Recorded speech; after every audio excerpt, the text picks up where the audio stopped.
काली हेउथिला market रे धरपगड़ तो आज सीधा गोदाम रे रेड। ये भुवनेश्वर आईगिणिया स्थित आलुगदीर दृश्य। अचानक जोगाण विभाग पहुंची स्टॉक जांच करिछि। जीए सूचना फलकरे रेट न लेखिछि शोकज नोटिस जारी करिछि। तेणे यूपी रु बिना बाधारे और पश्चिमबंगरु लुचाचोरारे आज भी आलु बोझेई ट्रक आसीछि। हेले ताहा मध्य पर्याप्त नुहे। दिनकू राजधानी को लोड़ा 20टी जगार 15टी गाड़ी आसुछि बोली व्यवसायी कहिछन्ति। सेपटे अधिक आलु गाड़ी आसिबा परे जेउठी काली आलु क्विंटाल पिछा 3300 टंकारे बिक्री हेउथिला आज ताहा 2800 को खसिछि। सेमती कटक छत्र बजार रे भी आलु दर सामान्य कमिछि। काली होलसेल दर किलो पिछा 38 टंकारे बिक्री हेउथिबा बेले आज 2 टंका कमी 36 रे पहुंचिछि। तेबे खुचुरा बजार रे रेट 40 टंका उपरे चलीछि। छत्र बजार को आज 6 गाड़ी आलु आसीछि। धीरे धीरे रेट स्वाभाविक हेबो बोली व्यवसायी संघ कहिछि। तेणे राज्यर अन्य अंचल रे किंतु आलु एबे भी 50 टंकारे बिक्री चलीछि। ये बिनिकार दृश्य। गोटे ट्रे भितरे आलु नेबाकू 3 जनक हाथ पशिछि। लोके कहउछन्ति रेट न कमिले आउ आलु खाई हेबनी। आगरू 20 टंका रे आमे किंतुलु वर्तमान बिनका एरिया रे 5-5 टंका बढ़ी 40-50 के गलानो।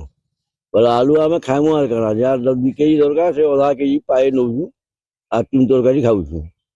बोला एटा सरकार यदि भल भाबे कम करते दर दुरा नियंत्रण रखते बोला आमे समस्त खुशी हेतु। गाड़ी आसुची वेस्ट बेंगल भी आसुची यूपी रो भी आसुची 11-12 गाड़ी आसीगलानी। आलुटा अराइवल होची सब जगह आसी पारुची।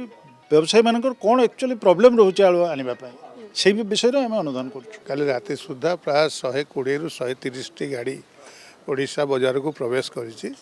से भितर प्राय 50 टी अच्छी वेस्ट बेंगल गाड़ी एवं 80 टा अच्छी आपंकर यूपी गाड़ी बिक्री चलती। कौन प्रकार से प्रकार समस्या नहीं। आमे भी चेष्टा करूँ जिते शीघ्र जो गाड़ी गुड़िक आसवा कथा आसू और लोकों पाखे पहुँचू।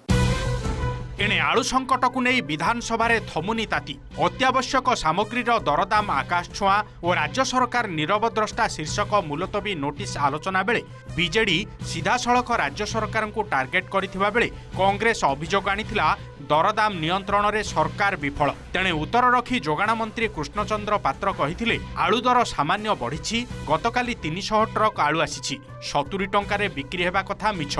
आलु एबे 40 टंकारे बाजार रे मिलुछि। तेबे मंत्रीक उत्तर रे असंतोष प्रकाश करी विरोधी कक्ष त्याग करथिले।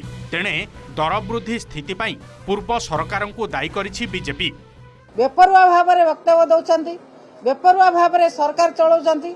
सरकार निघा ना साधारण लोकों समस्या को समाधान करने। सरकार स्पष्ट करंतु जे केते दिन भितर आलुर दर नियंत्रण करिवे, तेलर दर नियंत्रण करिवे, चीनीर दर नियंत्रण करिवे। एक कथा सरकार स्पष्ट करंतु। आलू रेट कमा जाऊ, प्याज रेट कमा जाऊ, खाइबा तेल रेट कमा जाऊ।